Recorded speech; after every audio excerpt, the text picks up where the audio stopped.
I don't know, for those of you that are sitting on the bleachers, from my own experience, they can get fairly uncomfortable after a while, and you may find it a little more comfortable on the seats, but if you've got a good strong back, you'll be okay, I guess.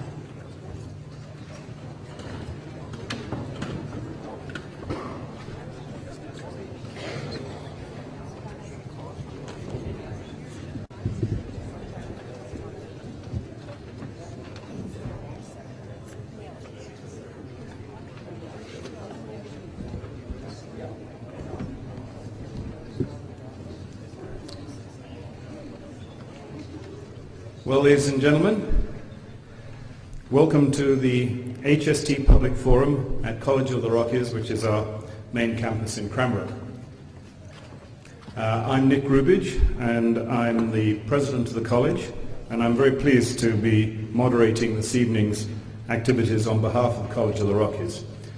The college is really pleased to be a venue to host public dialogues and important policy matters, and so it's a delight that so many of you come out to talk about the HST. This forum is part of a series of 11 public sessions being held in 10 BC communities before the HST referendum. And we're here as a result of the public dialogue funds created by the Government of British Columbia. And this fund is independently administered by BC's universities, colleges and institutes. 3 associations representing BC's post-secondary institutions are responsible for organising these forums, and they are the BC Colleges, the BC Association of Institutes and Universities, and the Research Universities Council of British Columbia. Our goal here tonight, and to all of the HST Forum, is to hold informative public dialogue before the British Columbians vote in the referendum.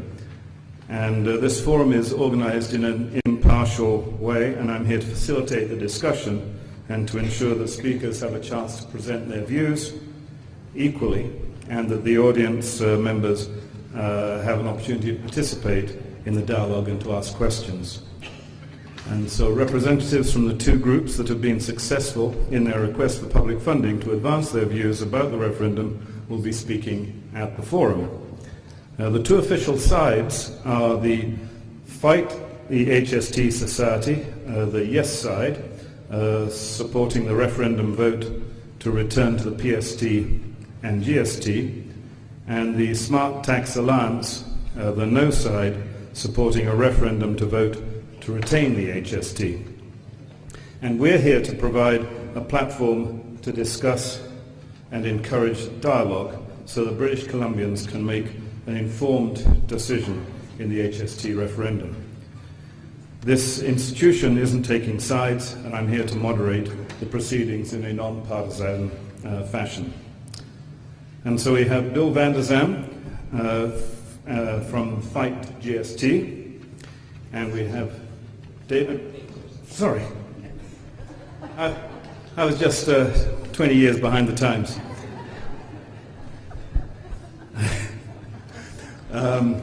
And we have David Robertson on the far, my far right, your far left, Cindy Popescu here, and Connor Stewart from the Smart Tax Alliance. Now, each side will be able to make a presentation of no more than 10 minutes, and I'll be timing them on that.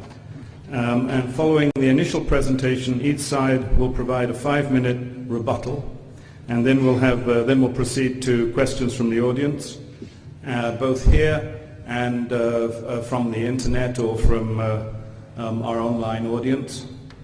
And I'd invite you to address your questions to one or other of our presenters. If you don't want to ask your questions, there are some papers being handed out. Anybody got some paper? I don't have one. Everybody's got papers? Okay, so if you don't want to come to the microphone, you can write your question and hand them in. They'll be picked up throughout the evening, and we'll read some of those questions and try and sort of have a mixture of those at the mic and the questions that get handed in. And we've also got some questions, as I said, that were submitted online before the forum.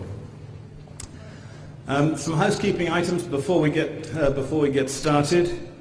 I'd like to remind everybody that the forum can be seen on the internet at www.hstpublicforums.ca, and so that everyone can hear the discussion, we ask you to set your phones to vibrate, but keep the devices going, because we also encourage you to tweet your views and impressions of what you hear tonight. So for this forum, use the Twitter hashtag HST Cranbrook. I'm sure that some of you that means something, and some others probably, what's he talking about? Hashtag. We're not in Nelson.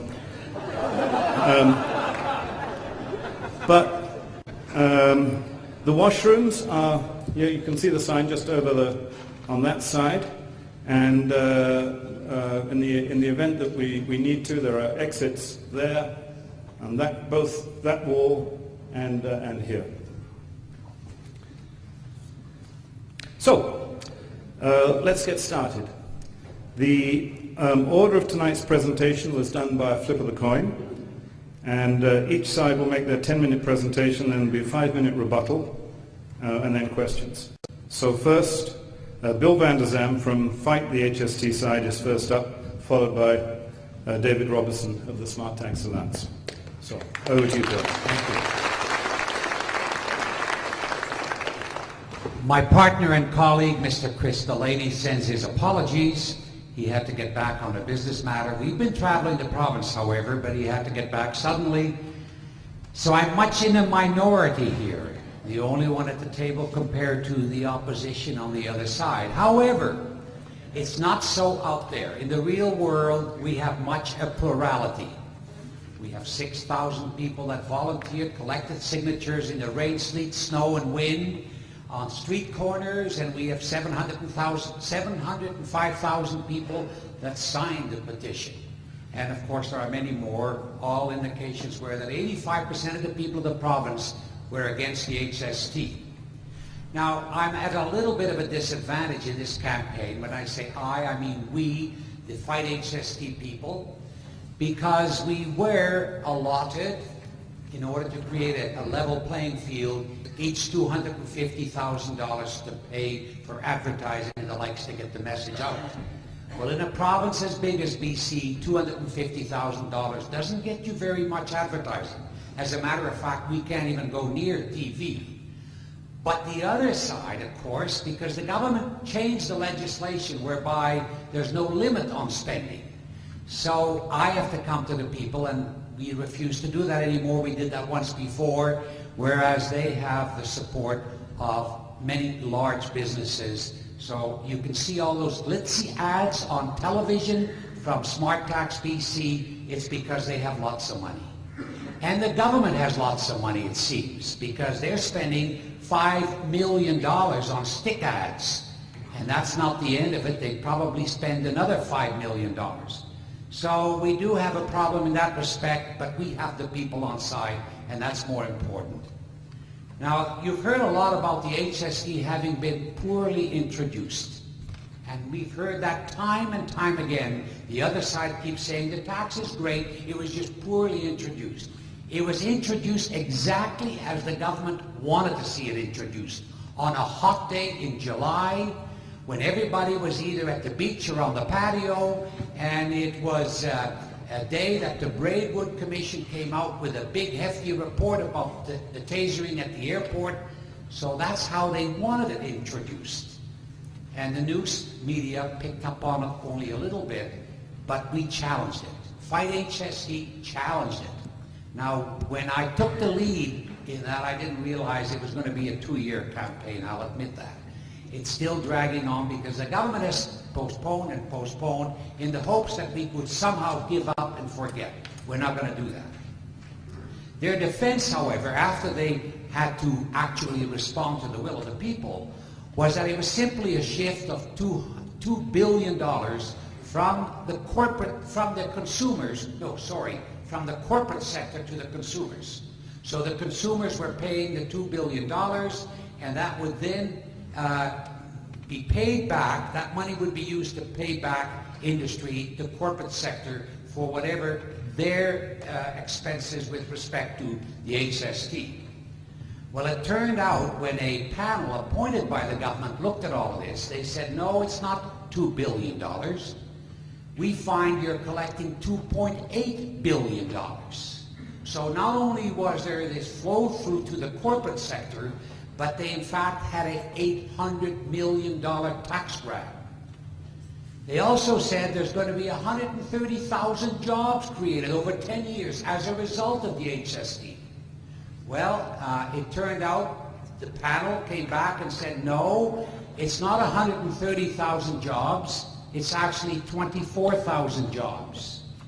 But since the HST was introduced, we've seen unemployment go from 7.4% to 8.8% today. We're losing 2,000 jobs a month minimally, so it hasn't worked so far, but the other side will tell you it takes time, it'll work eventually. Now, they also told us that it was going to cost only $350 extra per year per family. So we said that can't be. How could they come up with this? The independent panel actually explained it. They said, well, the $350 per year was arrived at by the assumption that you would get, that you, the taxpayers, would get back 90% of whatever you paid in HST by way of lower prices. Now, if any of you have seen lower prices anywhere, I want you to tell me where it is, because I can't find it. So that's the sort of thing, misinformation we've been getting. But it still continues coming. You might have received this little brochure, which is put out by the Smart Tax Alliance, and it says the new HST saves you money.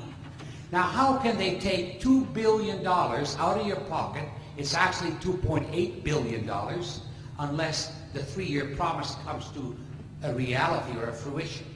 But how can you actually save money by taking money out of your pockets? So again, the misinformation is still happening. The tax, of course, is inflationary. You have less money. We know that there's inflation. You'll have less money because of the tax.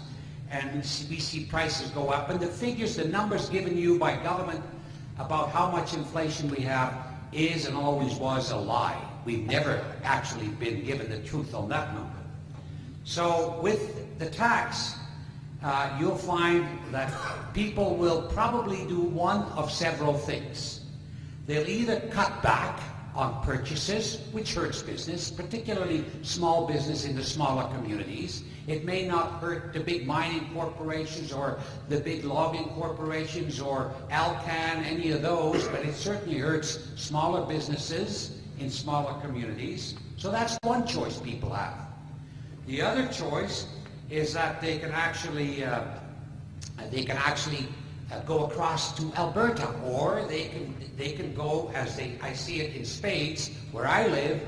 Bellingham has become the boomingest city in the USA. Everybody from where we live is going across to Bellingham. They're lined up at the border. So that can happen. That hurts small business. It doesn't hurt those big corporations, perhaps, but it hurts small businesses.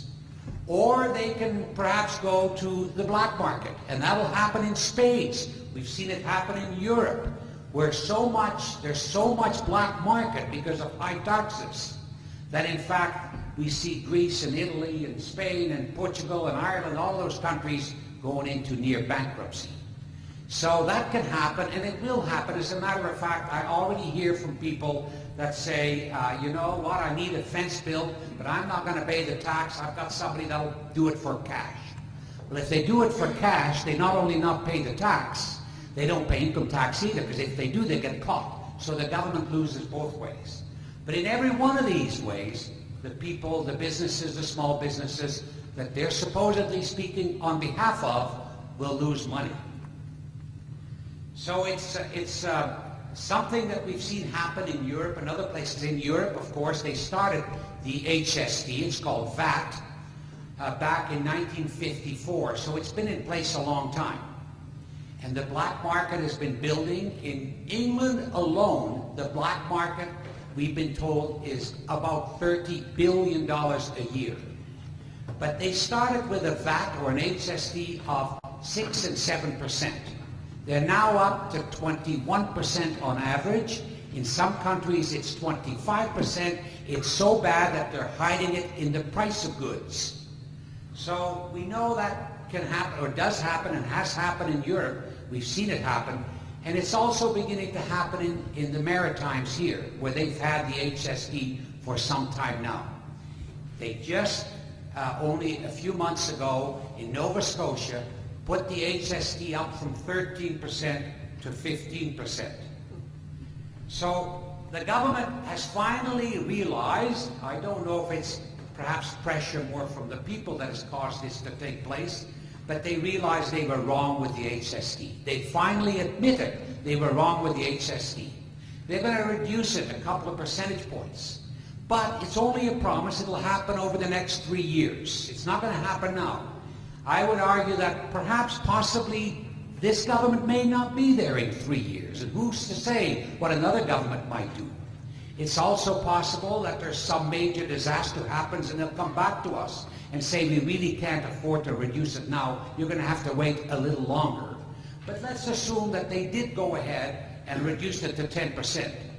They would have to reduce it to 8% to be the equivalent of what you now pay in PST. Because the HST is on so many more things. It's on services, it's on many more goods, that in fact, of course, they're taking in a whole lot more money. They admit that they were wrong too, in that it hurts people, and they're now giving grants. Imagine taking your money and then giving you some back. That's supposed to be good economics. They did that with the carbon tax, and they're doing it again now. It seems to be a trend in government. It's a bad trend that must be stopped. Thank you. Thank you very much indeed.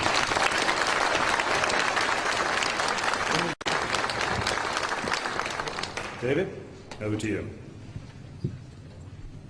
In less than 1 month's time, British Columbians will have a rare opportunity. We are going to choose our own sales tax system. And the choice is simple.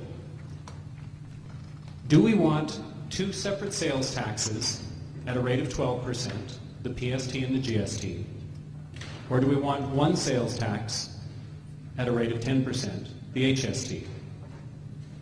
This is an important decision for British Columbia. Now, who am I? My name is David Robertson. I'm a tax partner and a tax lawyer with the firm of Ernst & Young. I'm also a sales tax specialist. For the past 15 years, day in, day out, I have ate, slept, and breathed the GST, HST system and the PST system. I also want to tell you what I am not. I'm not a politician. I'm not a member of any political party, and I'm not being paid to be here. I'm doing this as a volunteer. I'm here to answer questions you may have about the HST and the old PST system. And I'm also here to correct many of the myths and misconceptions that have been spread about the HST.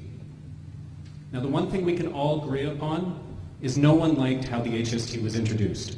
The politics were mishandled. But there's an old fitting cliche in this circumstance. Don't throw the baby out with the bathwater. We threw out Gordon Campbell. Don't throw out the HST.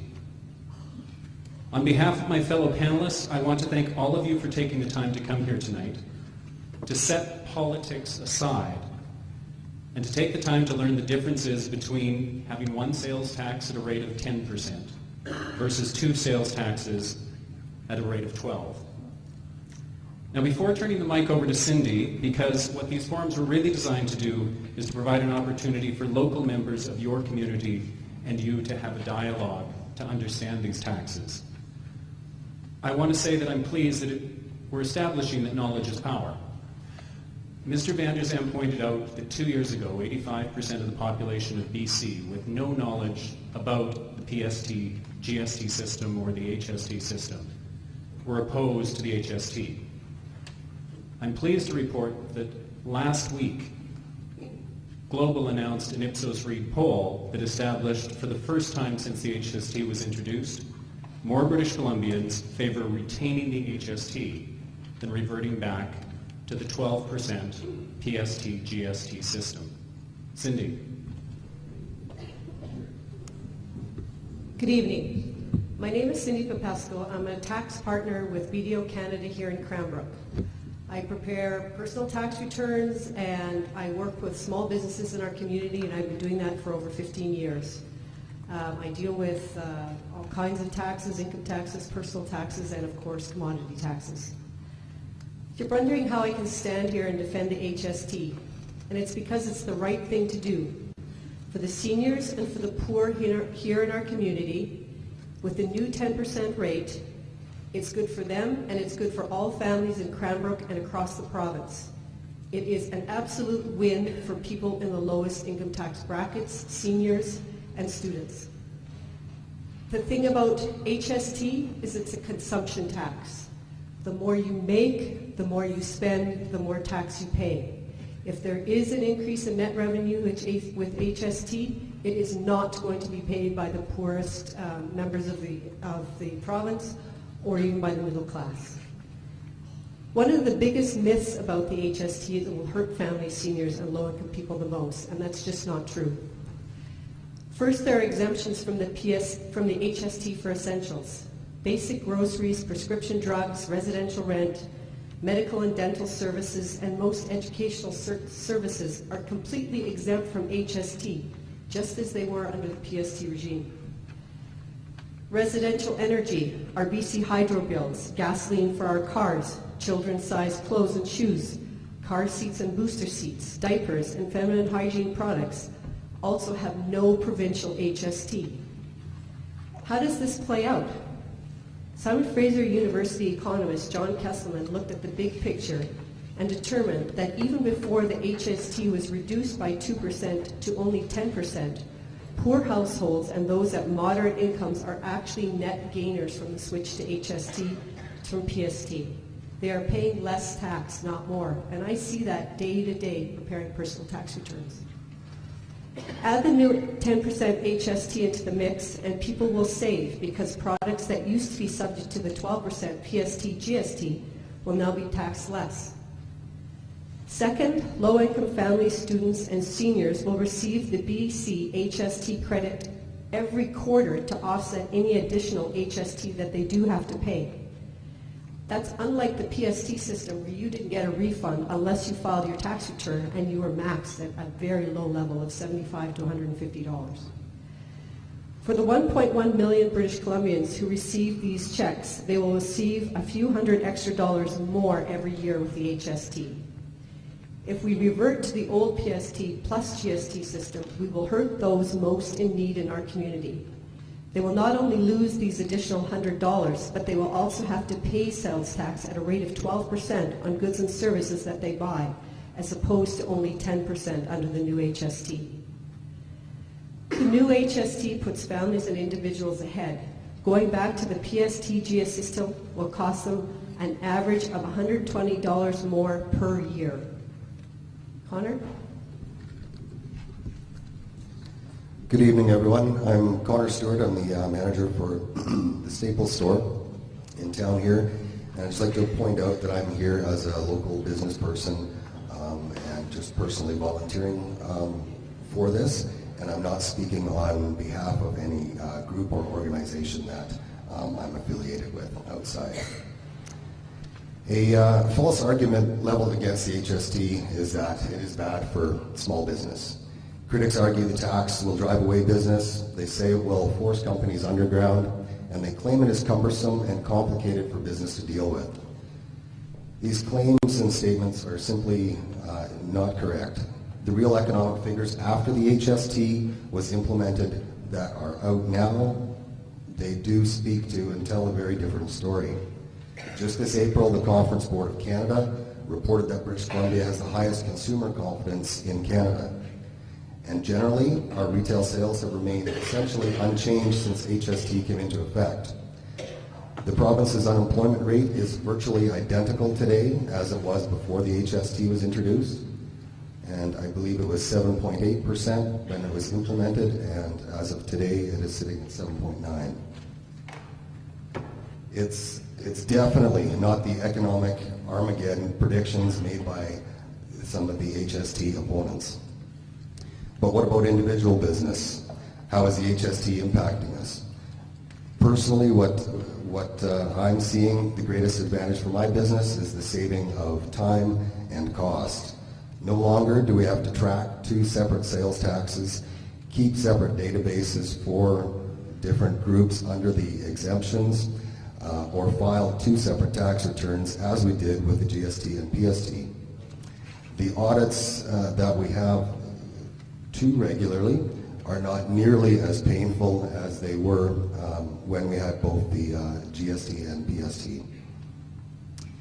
HST is substantially more simple for business. The anti-HST have made the claim it's more cumbersome.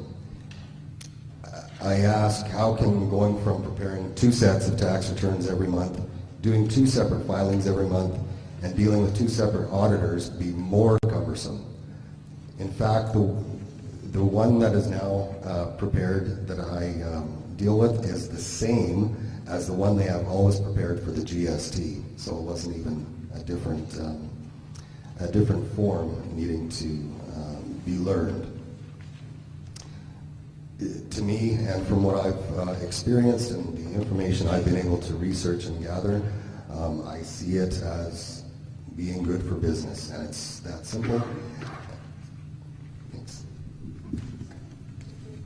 I just want to add that it's not just good for, when Connor says business, it's good for small business. And you know, we all hear the word business and think that, well, it's somebody else, it's some big business person out there. It's good for small business. I see in my work daily under the PST, the old PST regime, where clients wasted tons of money trying to figure out what the rules actually said. It was a very old, outdated, cumbersome tax. If you left here tonight under the PST system and your car broke down and you called a tow truck, if you got a tow, it was taxable. If your car needed a boost, it wasn't taxable.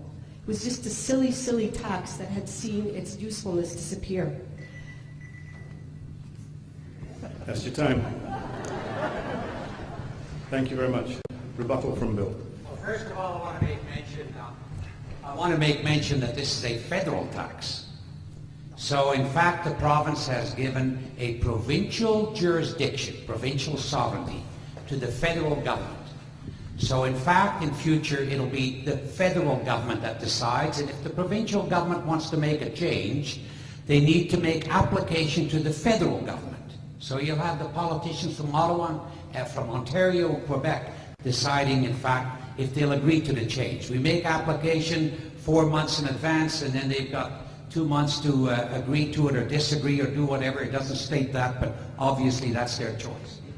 Now, I can understand why business is here and why they would be arguing for it. It is, you know, already 4 months after the tax was introduced, they got their checks. But the C.D. Howe Institute, a very eminent body, has said it'll take probably 10 years before we might see a benefit. C.D. Howe Institute said 10 years before we might see a benefit. But the business community is already seeing a benefit. Now, I don't mind if somehow in a tax scheme business prospers some. That's good if they create jobs. But it bothers me no end that people like those guys that export the logs from where I live across by Blaine to be milled and processed someplace in Washington or Oregon, that they get a tax break, or the logs going out of Kitimat by barge loads to China, and we give these people a tax break? Or the cable company. When I have trouble with my computer, I phone the cable company. Somebody in Prince Edward Island or Nova Scotia, maybe India, answers the phone. And I have to give these people a tax break? Or for that matter, I suppose General Electric, big American corporation building run-of-the-river projects and selling power to BC Hydro for more than BC Hydro can sell it for. And we got you, the consumers, we have to give them a tax break? There's something wrong with this picture, folks. But I can see where the businesses are coming from, and I can see why they're arguing in support of it. I can see why the provincial government is arguing in support of it. They have an opportunity for a tax grab. They always need more money. There's never enough. They always want more. They should learn how to spend a little more efficiently instead of throwing away as they so often do. I can see why the federal government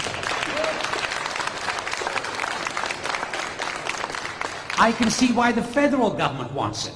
The federal government is collecting an extra $300 million per year, according to my accountant at KPMG, $300 million more per year in income taxes from BC.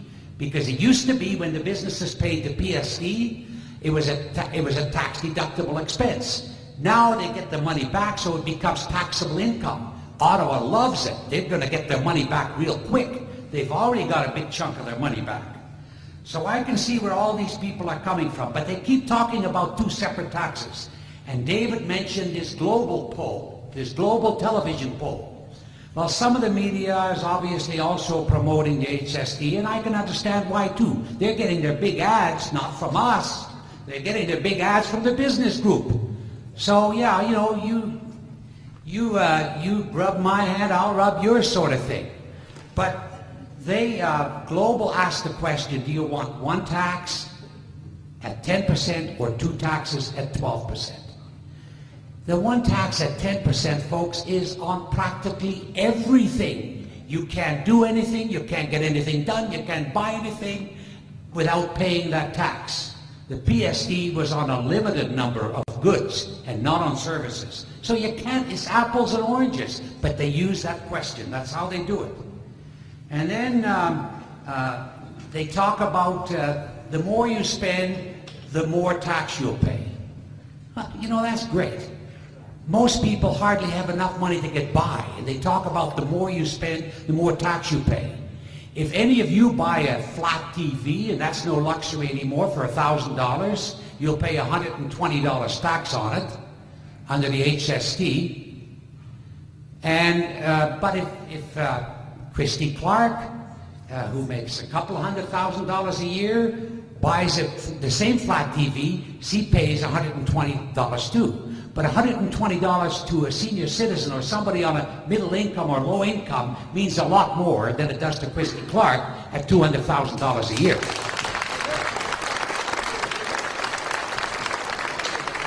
So folks, you have an opportunity now. It's democracy like we've never seen it before anywhere in the country. You have a chance to vote.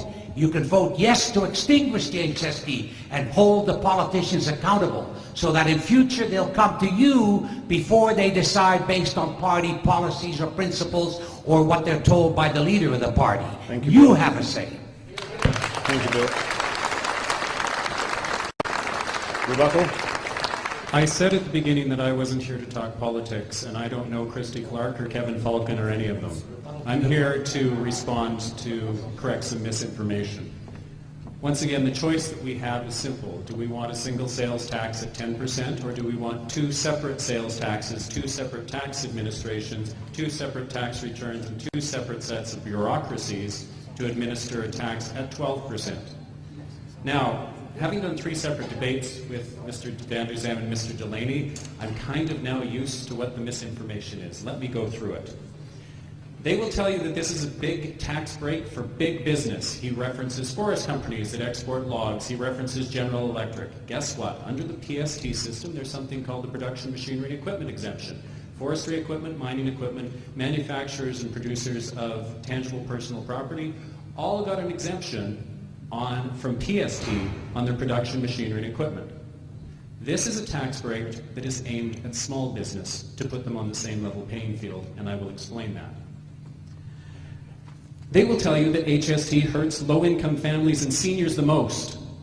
And if I say that with a lot of passion, everyone gets riled up.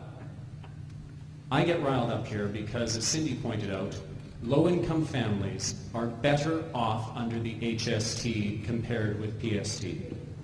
And that is what got me out here, because I live in Vancouver next to the downtown east side, and I walk past the poorest of the poor in this province, and I was frustrated knowing that Mr. Delaney and Mr. Van der Zam are not telling the truth. They will tell you that the HST relinquishes sovereignty, BC's sovereignty to Ottawa. That's false. BC sets its own tax rates and exemptions, and if you don't think so, well, did you file 2 personal income tax returns this year, one with the federal government or one with the province? No, because the federal government has been collecting BC's personal income tax for more than 50 years under the similar tax collection agreement, and we set our own provincial income tax policy as well. Mr. Van der Zam will say that once the HST is introduced, the rate will skyrocket up to 25% like in Greece. I like to come close to home.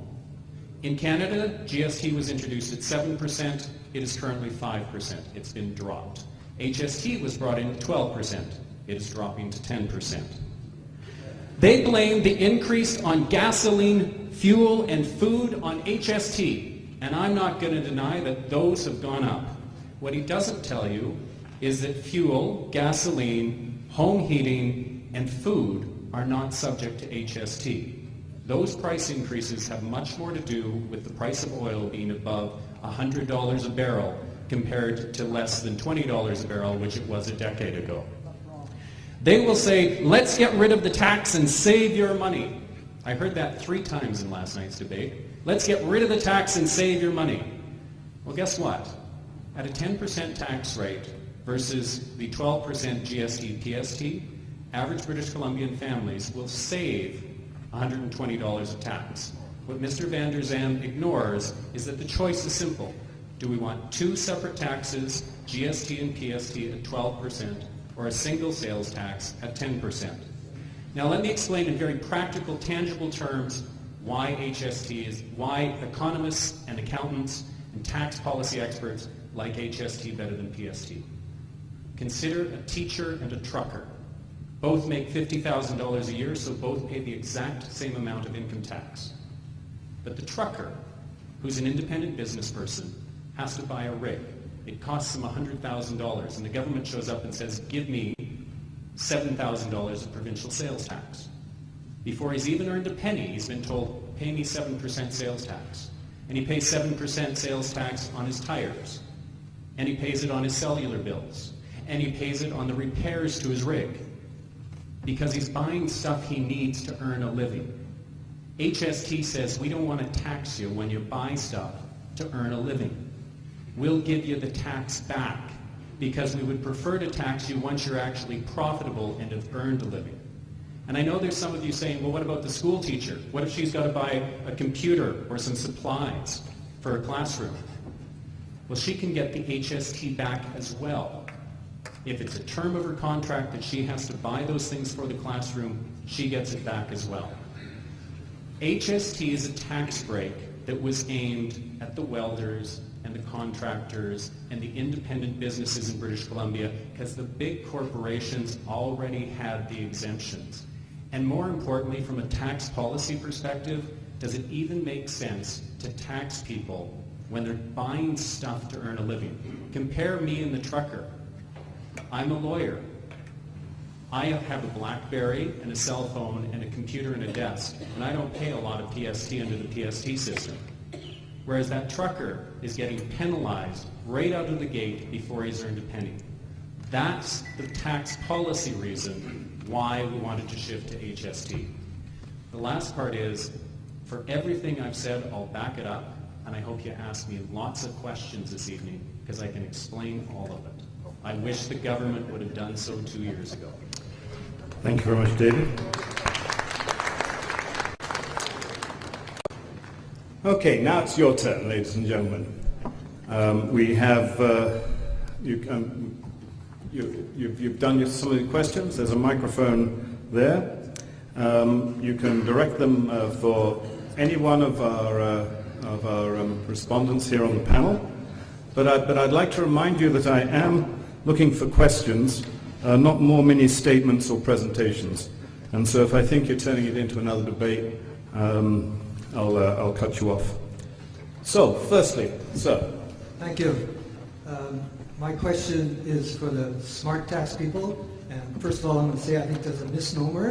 And the misinformation that you're putting out here, I read the news about probably within the last 2 hours, and there was nowhere on the news that it said that the tax, the HST was 10%. You specifically said that when the referendum was going to be held next month, that the tax would drop from 7 and 5, 12% as it was before, to 10%. That is not true, and I would like you to tell us why you think that is true. Because a motion was introduced in the legislature today, which is required under the Comprehensive Integrated Tax Collection Agreement between the province and the federal government, that was passed in the legislature today to implement the rate reductions of the HST from the provincial component from 7 to 6 to 5% on the time frame set out by the government. And let me explain. Mr. Van der Zem will say this is very simple. You just flip a switch. You just change a number, and that's how you switch over to tax system. Remember, it took 1.5 years lead-in to do the switch over to HST. It took that time because that's the amount of time that it takes for the federal government to change all of its systems. You have to realize that the GST-HST system is a complex tax code. Ask any business person, and it's not like you just go in and put a new number in your computer. You have to redo all your pricing. You have to it's a huge cost to implement a tax change. When I say that, when everyone will say, why should I trust the government? Because they just introduced that motion, which prompts the federal government to introduce the regulation in Ottawa to amend the regulations, changing the tax rate, and they need the lead-in time. They won't be able to change it back because they've done that. And if they lose the election? I hope you heard all of the contradictions in his response. He said it's a complex situation, the GST and the HST. It's very complex, and it took 1.5 years to introduce it. You know what? There was an election in May 2009 when they said we're not going to have the HST. In July of that same year, 2 months later, they suddenly said we have the HST. So it doesn't. They can do it very quickly. If in fact the motion today in the House had been we're going to change it to 10% right now, today, I guess then your argument could hold. But they're talking about 3 years from now. I thought you said he did say that the federal government, the provincial government could change it very quickly. The federal government was not in control. The federal government is in control. And the federal government, they have to make a request to the federal government. So that's why they say 3 years, I guess, because they could actually go into the House and say, do it now. Okay, thank you. Take another question. Thank you. I have a question for Mr. Van der Zem. And by the way, it's good to see you back here in Cranbrook again. Last time you were here, you were Premier of a social credit government, I believe. Mr. Van der Zem, it's well known that defeat of the HST will create a $3 billion hole in the economy of British Columbia. How would you propose to change the tax system to cover that $3 billion deficit? Or do you have a plan for that? If every time the government had a deficit, they had to introduce a new tax and penalize the consumers, we'd all be broke. We'd all be broke. If you think the answer to economic prosperity, to growth, to solving the government's problems was to introduce a new tax and penalize the consumers, this is a tax, incidentally, that is a flow-through tax to the business. You're paying at least $2 billion, actually the number is $2.8 billion, extra under the present 12%. It's $2.8 billion the consumers are paying, not the business. They're not paying it, the consumers are paying. Now how can you save money paying taxes? I've never heard anything like that. So if they've got a deficit for $3 billion because they decided they want a roof that opens in Vancouver on the stadium, which is not, you don't have an open roof in Vancouver. You get wet every time you go to the stadium. But anyway, they want a roof that opens. It costs $600 million. The stadium cost $125 million to build. To put that roof on, because the premier wanted that roof, open roof, cost $600 million. So, you know, we can't just, there's a limit to how much the people can pay. And that's why I'm here. I'm not traveling the province, and I'm not involving myself with Fight HST because there's a benefit to me personally. I'm in business. I guess I could benefit perhaps. He says small business will benefit too, and I guess if you prosper, you're okay. Although I've been to a lot of towns now, and I've seen a lot of little businesses close up, not just restaurants, a lot of tourist-oriented businesses that are closing up, and you'll see more still in the months ahead. Just a couple more quick comments, Mr. Vanderzand. Is this a question? Because I've been trying to take... This is a question. All right. As Premier, did you ever not tell the truth about taxes? No, I probably misinformed you from time to time as well. Thank you for your candid.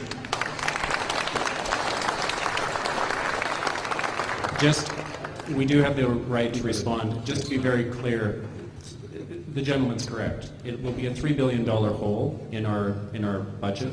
And to put that in perspective, we spend 70% of our budget on healthcare and education, and our total budget for that is $24 billion. So recognize that $3 billion is a significant number in relation to what we expend on healthcare and education. Recognize, and I think this is what Mr. Vanderzand's saying, you're paying $2 billion more in taxes. With the rate reduction that's being introduced, the rebate of $175 for seniors earning $40,000 or less, and to families with children of $175 a children. The changes that were introduced last week, you are paying less tax. What we've essentially done is said that hole in the budget, we can either pay $1.6 billion, raise the money and pay $1.6 billion back to Ottawa, or we can reduce taxes in the province, and the government is going to have to tighten their reins because they have said they are going to keep the balanced budget by 2014. Thank you, David. Another question? I forgot the one that I had just a minute ago when you made that comment, but I guess Would you like to introduce yourself before? not necessarily.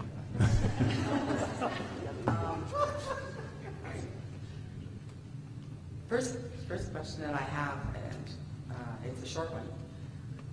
If what you said is true about the gas prices, how come it shows the HST on my ticket tape when I go buy gas?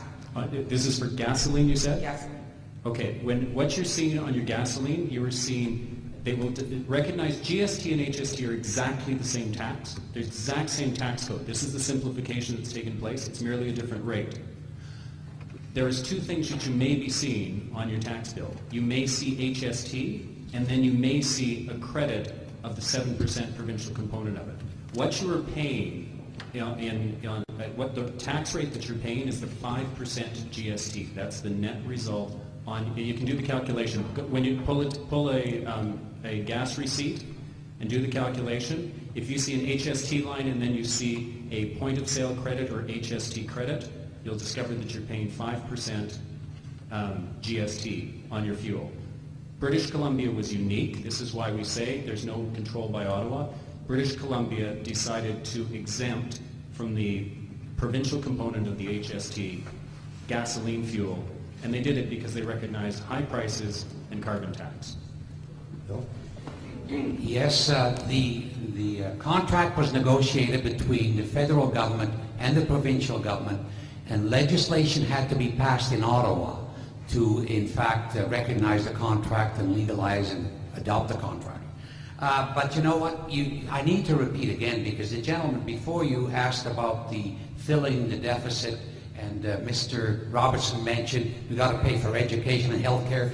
This is a flow-through tax. It goes back to business. It doesn't go to health care. There's nothing in the budget from this tax for health care. There's nothing in this budget for, from this tax for education. There's nothing in this budget from this tax for filling or paying off the deficit.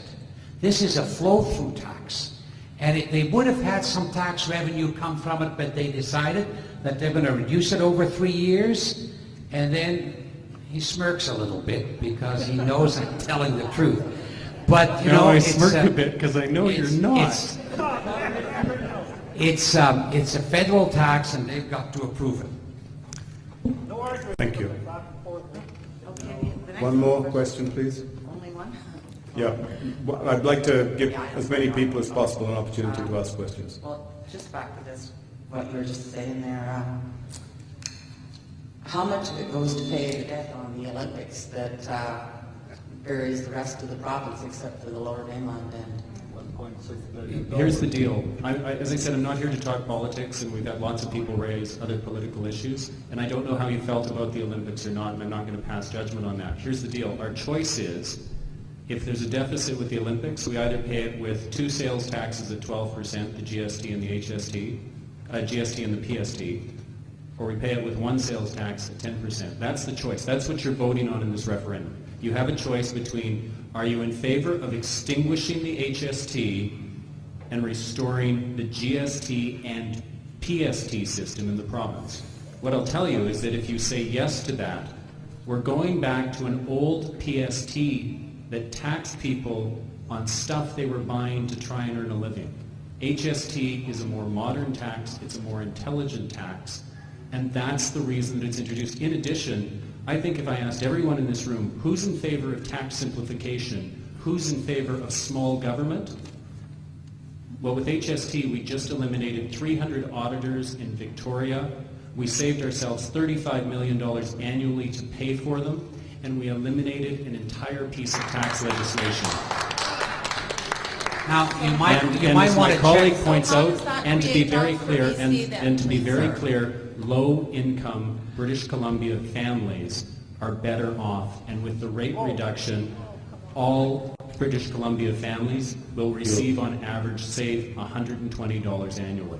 So how does that Please just so focus how on... does that create jobs for BC? just when 1 second, they're all please. being sent down, when they're all being sent down to Ottawa to Let do all the me administration give you for an that? example. One question, sir? Yes, I have one question, but what appalls me at the moment, and I think it's wonderful, is that we've got 2 groups of people here. We have the snake oil salesman on the podium, and we have the rubes in the audience. My question is directed to the Keep the Tax group. Why would a government spend large sums of money to support an unpopular tax, the HST, that offends the electorate financially and morally, and some of that money is mine? My answer to that is because what you have to understand, Mr. Van Der Zem was very fortunate when he ran the petition.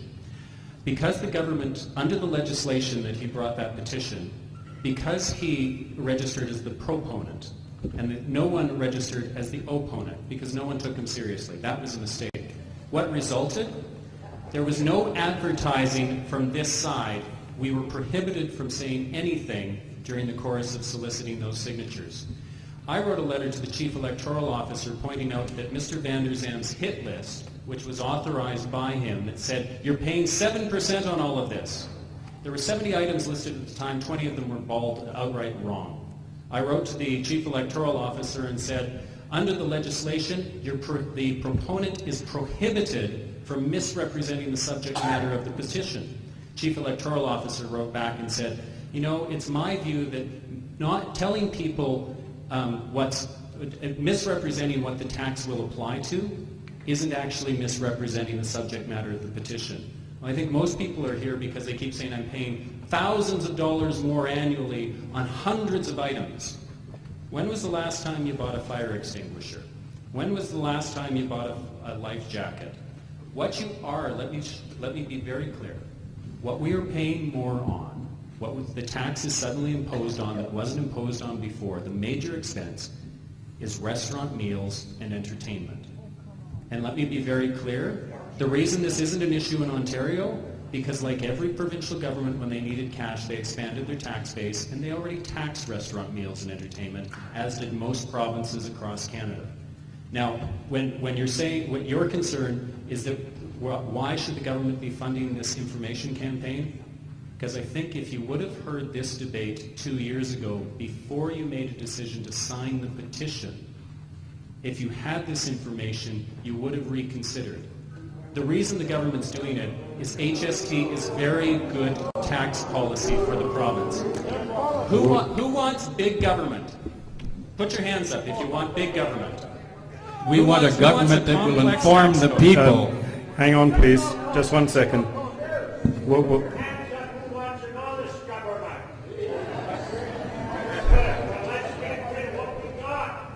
Just one question. You've got a rebuttal. Let me be very clear. It's pretty arrogant to suggest that the people were wrong. 705,000 people came out in the rain to sign a petition on the street corner, and they were all wrong. They were wrong. I mean, it's pretty arrogant. But I guess if you're a big lawyer from Vancouver, you can get away with that sort of thing sometimes. Mr. But not in Cranbrook. He said the only thing affected is restaurant meals. Have you called a plumber? Have you called an electrician? Have you had a fence built? Any service you get now is taxable.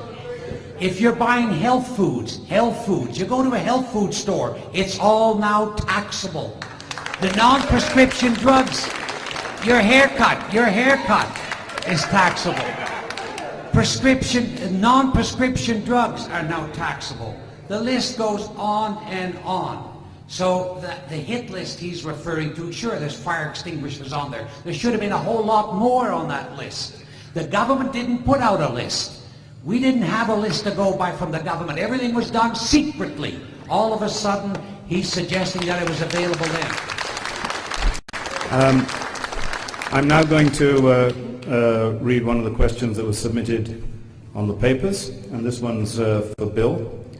If the HST is defeated, is the old way of PST the right answer?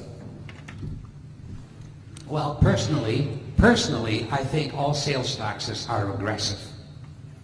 I think it's a regressive tax because it's much more a burden on a senior, on someone on a limited or low income than it is on the lawyer or on me.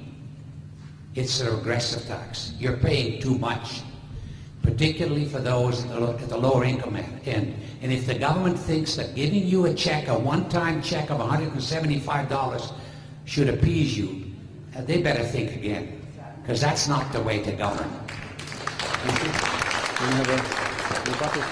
We have two. First of all, let me respond to the question. If you go to the Fight HST site, they first of all say one of the myths is that if you hate HST, the alternative is worse. That's simply not true, and is designed to make British Columbians think that this debate is either HST or PST. Well, that's exactly what this debate is. Second thing, if you go to their study and report, they specifically say the PST is not the best tax. So let's return to the PST and then begin the process of determining the best type of tax for British Columbia. My response is that's a two-step. We've got HST. If they don't think that HST is the right tax, then let's figure out what the right tax is and go directly to it. Let's not go through the cost and expense of having to pay $1.6 billion to Ottawa, hire 300 new auditors at a cost of $35 million annually, and all of the cost and confusion of going back to a PST system, only to do what they want to do then, which is let's figure out what the best tax system is. Now, with respect to regressivity, Cindy wanted to comment. Yeah. The answers are getting really long now. We want to have more questions rather than more feedback. That's all right. I've got one question for you, though. Short answer. Your comparison between teacher and trucker, and there's a couple of questions on this line. Your comparison between teacher and trucker completely sets aside his deductions for his rig, gas and tires from this revenue at the end of the year as a tax deduction or a loss. The teacher can't deduct these types of expenses, so why compare a small business to a teacher? I'm comparing a teacher and a trucker because I wanted an employee versus an independent contractor. To be very clear, the distinction with respect to the deductions, I said at the beginning, they both earn $50,000 a year. The deductions, when you say deductions, it's a deduction from revenue. It's your net. What is your revenues less your expenses is your income. I said his income was $50,000 a year. They're paying the same amount of tax. More importantly, with that example, consider the fact that the government is taxing that trucker. He goes out and buys a rig. He gets charged $7,000 of tax. He has to pay that tax whether he's profitable or not. If he goes bankrupt, he still had to pay the $7,000 of tax. With HST, they've turned and said, no, we're with you on this. We're going to give you back your tax. We're not going to tax you until you're actually profitable. Thank you. Bill? Well, I only want to comment on the $1.6 billion that he mentioned has to be repaid to the federal government. Two things. First of all, the money has, only 2/3 of the money has been received. So there's still about $500 million plus to come from Ottawa, number one. Number two, the federal government has already had at least $300 million in additional income tax that they would not have had otherwise. There's a lot of negotiation to take place, folks. And if we negotiated Quebec style, we wouldn't pay them anything. So,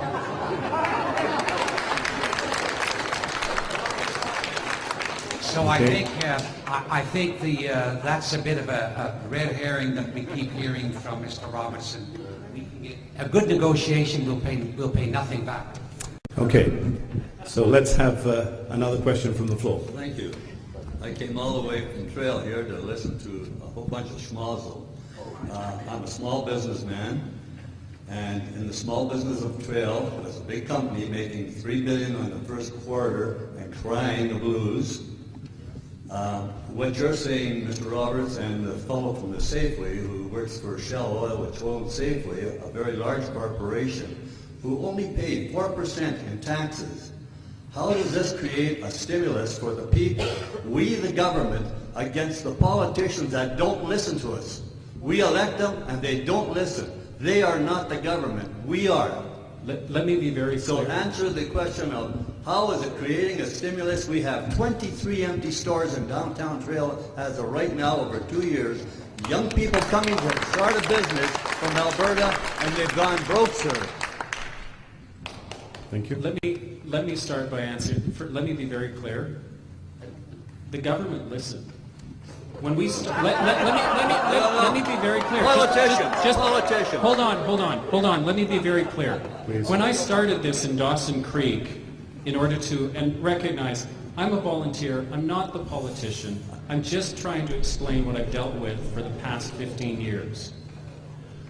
With respect to the politicians, at one point in time, I turned to Mr. Van der Sam and said, "You should be claiming victory."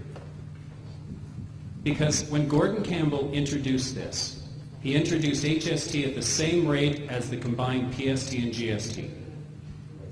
And they turned and thought we would introduce it in the middle of a hot summer, no one will notice, and it'll all go away. And for the past 2 years, it hasn't gone away. And last week, the government did something miraculous. They announced a rate cut in the tax. Mr. Van der Zam kept saying, look, this is a tax shift from business onto consumers. They increased the corporate tax rate by 2% last week. They rebalanced the tax system. And in addition, I kept saying this is a win-win. Because from my perspective, I describe myself as an anti-PSTer. It's an old, antiquated system, and there's no sense in having two systems. British Columbia was one of 5 jurisdictions in all of the Western world that imposed 2 forms of sales tax. Do you want to know what the other ones were? Ontario, Saskatchewan, Manitoba, and PEI. Ontario no longer does it. All of the Western world have 1 form of sales tax. Why should we think it's a good idea to have 2 sales taxes at 12%? When I said that the government has listened, last week's announcement has just made my job a lot easier. Because I get to come here and say, you have to understand, those announcements last week mean British Columbians will be paying less sales tax at 10% Thank you, David. than what we would at 12. Do you want a rebuttal? Just a second, please. Can I finish? So we do have two sales taxes again. If you bought a car lately from a private owner, or if you bought a boat, or if you bought a travel home, you found that you're now paying 12%, because the provincial government introduced a new tax called the tax on domestic properties, TDP. It's a whole new provincial tax. So we now have the federal tax, HST, and we now have this new provincial tax called tax on domestic property. And watch it grow. When the need arises, it'll be on more items still. They've introduced a provincial sales tax again in spite of it. Thank you. Just not a rebuttal on the rebuttal, if you don't mind. Question to Mr. Roberts. In my lifetime, and I'm 74, I've yet to see a tax be reduced or taken away. It's always increased. And if you think that this HST is going to go away, I got bad news for you. And I know that being in politics, they never ever have taken taxes away. And you may have less of a job, but have you decreased the amount of wages you make? Thank you. Nick. I just wanted to say that when GST was introduced, it was at 7%, and we've seen that drop now. It's at 5%, so we have seen a drop in sales tax. I think a lot of the opposition here is to a sales tax at all, and I just want to add that sales taxes may be what you're opposed to, and right now we're arguing whether you want a sales tax at 12% or would you rather have a sales tax at 10%. You know, intuitively, I want the 10% tax, not a 12% tax. They're both a tax on sales, and I want the lower one. And I want to point out that in the I'm a number crunching accountant. I probably do some of your tax returns, and I live in your community. And I am a strong proponent of this tax because I know next April when I do the tax returns of many low-income families and seniors that I often will do for free because I can see the need for it, I will be able to file a return where you are going to be better off. A family that's earning $480,000 under the HST regime will now have a credit of $920. Under the PST regime, as soon as that family of four's income reaches $25,000, you are going to receive a PST credit of $150, and that is it. As a family of four, would you rather have a $920 credit, or would you rather have a $150 credit? It advantages low-income families and seniors, and it is a reduced sales tax rate. Thank you, Cindy. Well, we've had the tax for a year, and I think most of you will find that you're paying a lot more than what you were previously. But I can't believe an accountant coming back and saying, would you rather have a tax of 12% or a tax of 10%? This coming from an accountant when the two taxes are totally different, one from another. And to ask the question, to suggest that they're the same, is so misleading, folks. It's so misleading. You're going to hear more of it in their glitzy ads. You'll see it again and again because they're so fearful about losing it that people are going to win in the end.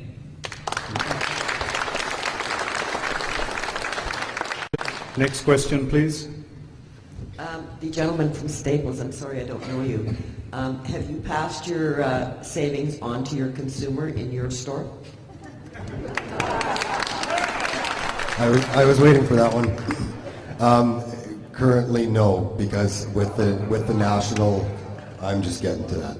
With the national pricing strategy that they have out of our home office and the different taxes throughout the different provinces, they currently can't do that. I was speaking with the director of finance, kind of coming into this, and they're currently looking at what they will be doing with the savings, and they're engaging them to see what they're going to be to begin with. And between work with the vendors and where the product is coming from, that's very dependent on dictating the prices on that. Overall, if the savings are large enough, depending on the amount, they're constantly looking at what they can do to pass savings on to the customers. I agree with that. However, I'm a professional person in a different community. I have to charge HST now on my services. If some of my clients who are seniors have to hire a plumber, whatever, they are now paying 12% rather than the other. I'm a property manager. I will charge, if you want me to rent out your home and manage it for you, I will now charge you 12% instead of 5% tax. You cannot raise your rent to make up for that difference. There's a lot of services. Most of the services are now HST-able. And I'm sorry, sir, but I disagree with you. That's all I have to say. Just to be very clear, with residential rents, they are controlled by the province. And the HST that was factored in the residential landlords also was included because it's indexed to inflation.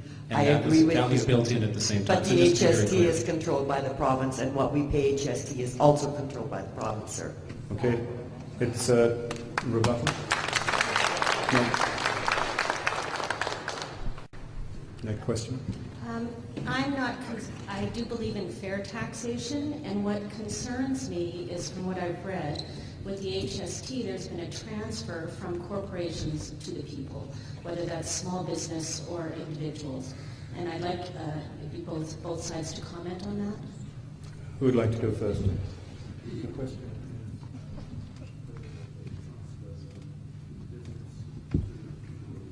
From large corporations to the people. You want to go first? Okay. Presumably, at least we keep being told that at some point in time, prices should come down because they're getting this tax break. And I guess they're talking about small business when they mention this, because obviously for some company exporting coal to China or Japan, their tax previously would have been calculated into their expenses, into making the product or shipping the product. And the people in Japan or China would have paid the tax when they bought the coal or whatever it is that we ship abroad. That now will be paid by you, the taxpayers, locally. You, the consumers, will be paying that benefit for the export of those products to either the United States, Asia, or Europe. Just to be very clear, once again, he's using large business as the example. That's what I was asking about. So let me explain to be very clear. So your question is about the tax shift from business. From large business, like tech, like, Okay, so no, I realize everyone thinks Canfor and tech and thinks the big corporations, the mining corporations, they were exempt from PST. Let me be very clear. Their production machinery and equipment, the cost of hauling the logs, the cost of transportation wasn't subject to PST. With the production machinery and equipment, all of the equipment in a sawmill and a pulp mill were not subject to PST. The big corporations already had their exemption. This is a benefit for small. Now let me be clear. Let me just address this, because I think this is very important. So this was a tax break aimed at small business, the independent contractors, etc. Now, with respect to the shift, absolutely. When I started this debate, I was going in and everyone's going to say there's a shift. Two things to respond. First of all, part of the problem with PST is it cascaded. As Mr. Van der Zand points out, business, if they have a cost, they pass it on in the form of higher prices. So the problem was that if the contractor was paying PST on his tools, that was going into determining his price of what he was going to charge for the job. Now the second part is to recognize, so there's a cascading of tax. If you look at the studies, the effective PST rate in the province, after taking what we call cascading, taxing at each level, you might have seen on the tape at the end that you were paying 7% PST. The rate that you were actually paying was closer to 11% for most goods in the province. The other part is just to realize, the reason my job became easier last week with the government's announcement is because the government effectively rebalanced the tax system, not by bringing back PST, but they did it through the income tax system. They dropped the sales tax rate by 2%, down to 10%. And then they turned to big corporations and said, we're increasing your corporate income tax rate by 2%. And for small business, they're postponing the intention was for small business to have a 0% income tax rate for small business. That's been postponed. They will continue to pay the small business tax, the current small business tax rate. So with respect to the shift, what they did is they, admittedly, when it was introduced, there was a shift.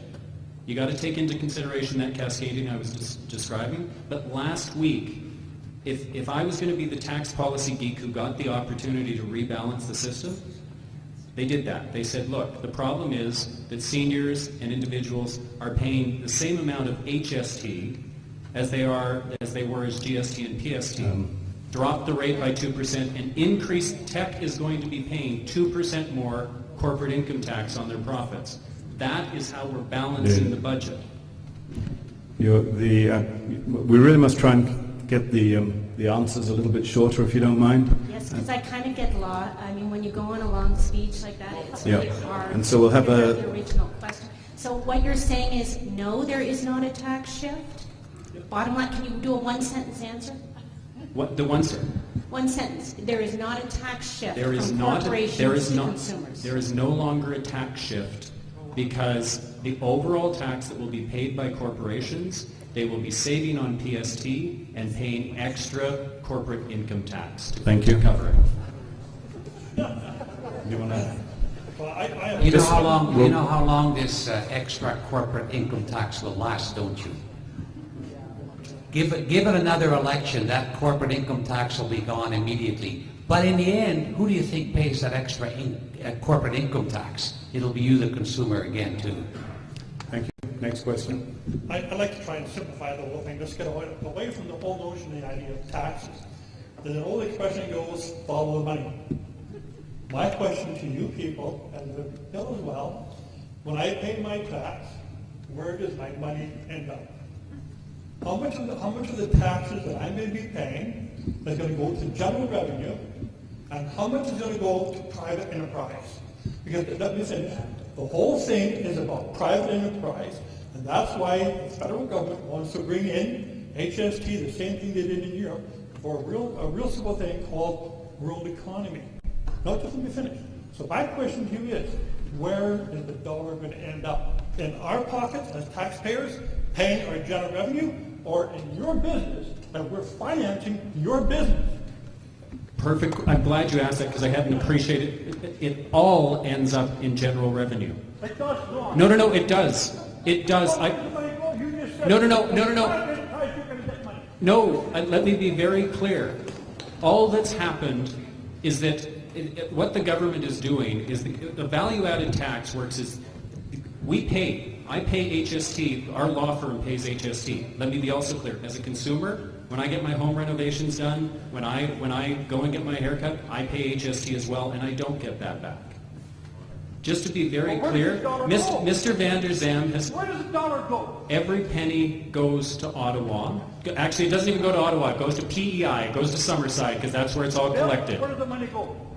It goes to Ottawa. He's right in that. It goes to Ottawa, and then hopefully Ottawa gives back our due. Ottawa now has control. And that's much of what we're talking about when we're talking about the HST is control. Ottawa wants control. Eventually, I'm sure, if they can somehow convince the prosperous provinces, the ones that are prospering right now, and in fact have the lowest unemployment rates in Canada, and that's Manitoba, Saskatchewan, and Alberta. They have the lowest unemployment rates and the lowest per capita debt and the greatest amount of economic activity. The non-HST provinces, the three western provinces that still resist the federal government taking over the tax. Thank you. But the federal government has jumped over these provinces to BC. BC, I guess, threw in the towel at a weak moment, and unless we get rid of it, we're stuck with it. So we have a chance to get rid of it. This is our chance. I've got time for two more questions from the floor, and then I'll take some of the written ones. So one more. And try, please, to be concise in your answers. Okay. So I have a small business, And prior to the HST, it was a competitive market. You know, you're trying to price your product anywhere from $50,000 to $5,000. Those kind of things is the prices I was charging. And I didn't have to charge PST. I'm in the same market, and now people with the same budgets, they only had, well, I got $2,000 to spend on making a commercial. What do you do, sir? Making commercials. Pardon me? The glitzy commercials that he's talking about. Right? You make commercials? Yeah. Who are your customers? You. But then don't Not worry particularly, about, but people like you. don't worry about charging the tax. I'm not supposed to charge HST. No, you're supposed to charge HST. Your customers won't care that they're paying it. If you are doing a business to business, let me be very clear. Let me be very clear. Business. If you are in a commercial business supplying to other businesses, those businesses, the HST is simply a cash flow. Yeah. The way. Sometimes it's limited. And you don't have. I know they want me to answer $2,000 questions. sometimes. I want to be able to explain how a value-added tax works, but I'm sorry, I can't do that in a short answer. What I can tell you is B2B transactions, business-to-business transactions, they don't care about paying the tax, because when my law firm files my tax returns, I report all of the HST that I've collected, and I report all of the HST that I remit on my expenses, and all I give to the government is the difference. Remember, that's the value added. Their cash flow hasn't changed. And then when you take your videography business to a wedding, and you're going to do their wedding, and you're going to tell them that they have to pay HST on $2,000 instead of just GST on the $2,000. If you're selling to consumers, then no, absolutely. I'm not going to deny the market that. doesn't change. The money in the market hasn't changed, and you're asking me to ask for more of it. The small business guy. Let me be very clear. One of the reasons you hate GST and HST is because it's tax extra. Everyone charges on top. In Europe, it's tax inclusive. The price, just a second. The price that's listed is the price listed.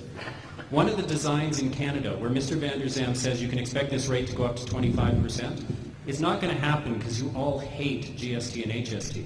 And it was designed that way, that it's an extra tax. It was specifically designed to be tax extra because the bureaucrats realized that if the politicians were going to increase the tax rate, they would pay a political price for it. So when Mr. Van der Zam says you can expect a 25% HST rate, that's not going to happen, and the evidence is it's not going to happen, because in the 20 years since we've had GST and HST, the rate has gone down. Remember the question was, how do I stay competitive with the same market? Just 1 second, please. Rebuttal. So you might remember a few elections ago, Mr. Chrétien was in the running, and he said we're going to eliminate the HST, the GST. He had the red book, and he was going to eliminate the GST. It didn't happen. Mr. Harper said we're going to reduce the GST by 1% per year, and he did in fact bring it down from 7 to 5, but he was going to eliminate it completely. Now that it's rolled in with the HST, not a chance that they're ever going to eliminate it. It will go up. Taxes always go up. They never go away. Thank you. Just 1 second, please. I'm going to do a question I guess for either of you. Fair tax. Why not keep the HST but bring back all the PST exemptions? Fundamentally, let me explain why I'm in disagreement with that, and let me use children's clothing as an example. My assistant is a single mom. She goes to Walmart and buys a pair of jeans for her daughter, and she pays HST. I have a partner who will go to Holt Renfrew and spend $500 for the same pair of jeans for her daughter. And yet, with the exemption, she doesn't have to pay HST either. The way the HST system works is because you cannot figure out how much a person earns at the till, if you charge the tax on everything, the government knows how much you make. And if you are a low-income person or on a fixed income, the government gives a BC HST credit back to you to compensate you for that tax, and it's paid in advance. That's how the system's designed.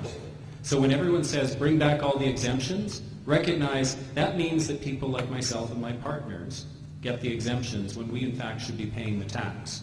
Whereas if you apply the tax across the board and you receive the BC HST credit, because the government knows your income, that compensates you for the tax. And I should also point out, they actually pay it to you in advance. David, Bill, your turn. Well, the tax is very bureaucratic, and the PST was certainly bureaucratic as well. There are better ways, and really I think what we said earlier is the government should come back to the people and find out just how it is they might devise a better way.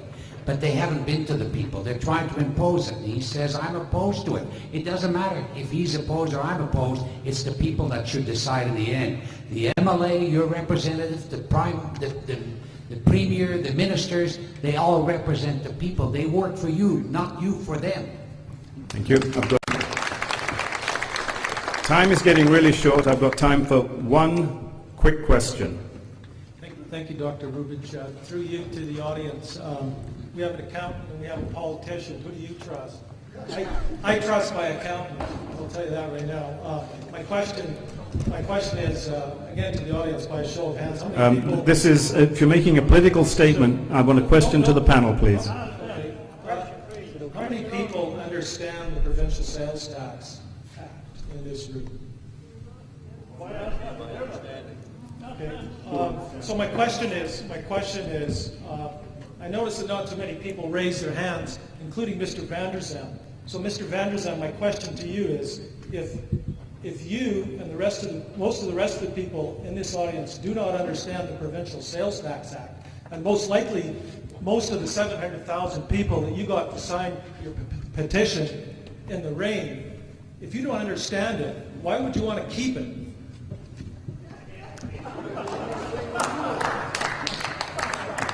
I just want to say I've been practicing We're not talking about whether we keep or not keep a tax. We're talking about one tax as opposed to another. And frankly, I agree. Probably you don't understand the sales tax either. That doesn't matter. If the government proposes... Thank you. I'd like the rebuttal to that. I've been an accountant for over 30 years. I understand the tax. I've filed the forms. I understand provincial tax. I understand the FST tax. And for some of you that have been around for a while, that's gone the way of the dodo as well. And so should the PST in the old form. Thank you. That seems like a statement rather than a question. So I think on that, with your agreement, we're not going to do a rebuttal. We're going to go straight to the summary arguments. We don't have time. And so you can do it in your 2-minute summation. And I'm going to be timing The these question ones. that British Columbians are facing is a question between a choice between one sales tax, the HST at 10%, or two sales taxes, returning the PST and the GST at 12%. I recognize very clearly, and let me be very clear, I hear you, the anger at the way this tax was brought in. I hear your distrust for government. But fundamentally, what you decide, what you vote, is the tax system that we're going to live with for the next 40 years. And I can tell you, the gentleman who just asked this question can tell you, that with experience, as I said, I'm an anti-PSTer. It makes no sense. We've already thrown Gordon Campbell out. We've already got changes to the system. If you're actually going to decide, do you really want to go back to two separate sales taxes, two separate bureaucracies, and sales tax at a rate of 12% in this province? Or do you want a single sales tax, the elimination of a bureaucracy, the elimination of an entire piece of tax code, and a tax rate of 10%? And I just want to point out, next April when I do tax returns, I feel much better doing a tax return for seniors and low-income families if we're under an HST regime than I will under a PST regime. You will be hurt going back to the PST if you are a low-income family or a senior or a student in our province. It's clearly in your best interest to be taxed at 10% and go through the rebate system that is being looked after by the government for you, rather than going back to an old archaic PST regime that hurts low-income families and seniors.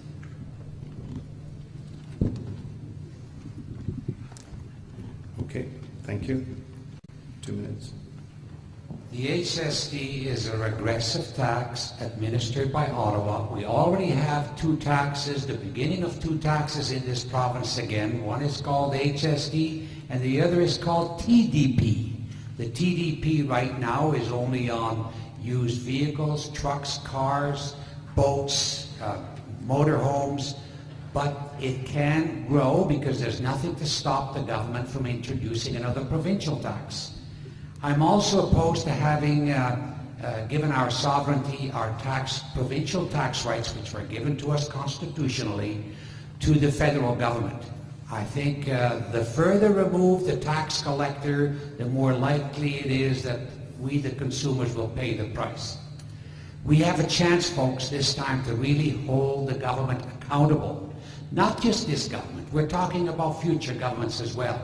If they get away this time by having introduced a tax wrongly, we keep hearing, on a hot summer day when there was other news and they were hoping it wouldn't be on the TV channels, radio, or in the newspapers, and they could thus get away with it.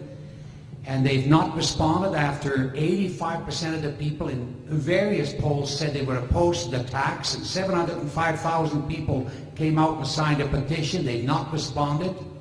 If they get away with that, if they think they can simply promise and wait you out and say in the end people will give up and we'll get our way, then it'll be thus forevermore, only worse than what you see it now. We have a chance to stop it.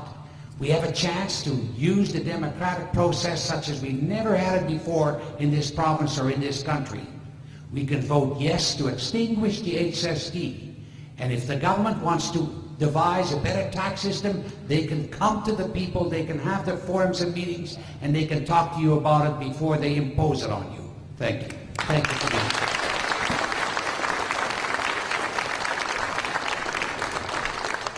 Thank you. We're tied in because it's being webcast, and so the time there is a hard end to the debate, and that's 9. And so thank you all very much indeed for coming out. I really appreciate the information from our panelists and their passion, and I think if we can give them a good round of applause.